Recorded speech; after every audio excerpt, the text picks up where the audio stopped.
Welcome back, people. Today I'm showing you how to make the Cameron's Kick. This is a very simple riff on the classic whiskey sour. Dates back to 1922. It was created by Harry McElhone and it was featured in his cocktail book, ABC of Mixing Drinks. ABC of Mixed Drinks or ABC of Mixing Drinks? Either way, very simple riff on classic whiskey sour. So the sweetener, instead of using like a simple syrup, we are using orgeat. So it kind of tikifies it, sort of. And then the whiskey component, we're going to split it between a Scotch whiskey and an Irish whiskey. That's it. Really simple. I'll give you a little bit of a run through of the differences between the whiskeys and yeah, about the different ratios. The classic whiskey sour typically has 2 ounces of whiskey, 3/4 ounce of citrus and 3/4 ounce of sweetener. Now this recipe, I'm doing the one that was actually featured in the book.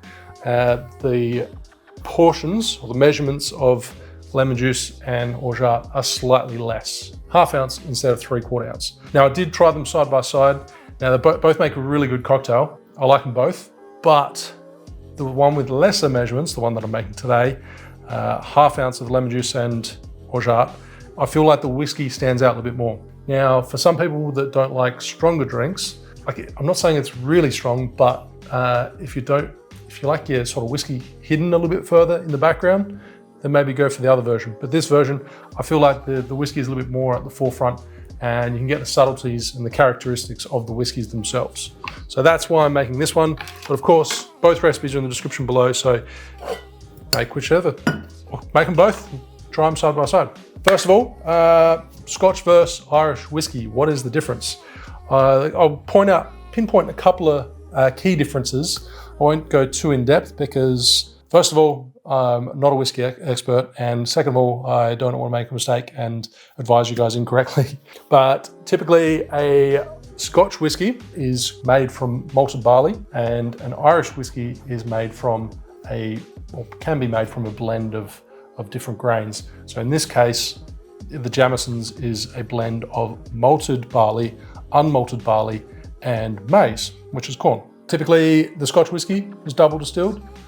Typically, the Irish whiskey is triple distilled. And often Irish whiskeys are a combination of pot and column distilled. So a column still will remove more impurities, distill it to a high ABV as opposed to a pot still, which will retain more flavor. If you want to learn more about the differences between Scotch and Irish whiskey, I will clarify them in the description below, so make sure you check that out. Also, if you want to find my top 20 tips to making better cocktails at home, I'll leave a link to that little PDF file in the description. But let's get into the drink. Nice and easy one for you guys today. So it's a split base of Scotch whiskey and Irish whiskey. Now you can use a blended Scotch whiskey, or in my case, I'm using an I'm using an unpeated single malt. So 1 ounce, 30 ml. Likewise for the Irish whiskey, 1 ounce, 30 ml.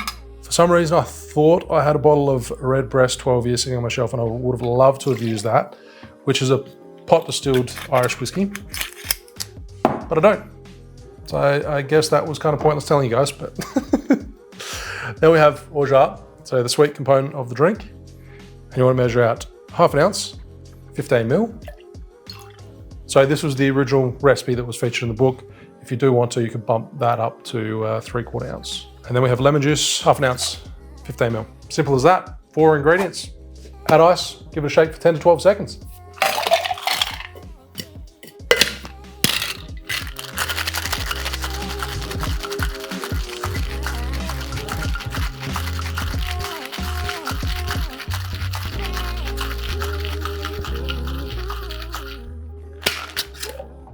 Into a chilled coupe or Nicanora glass it goes.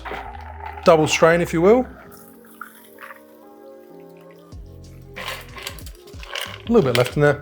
And optionally add a little twist of lemon over the top. Of course, you can garnish it, put a nice twist. I'm just going to express the oils and discard. There you have Cameron's Kick. Cheers.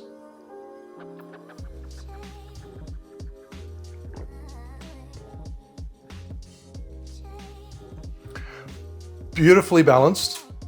The almond Works really nice with the kind of, I always get a lot of stone fruit, like apricots and peaches and dried fruit, a little bit of spice from my whiskies.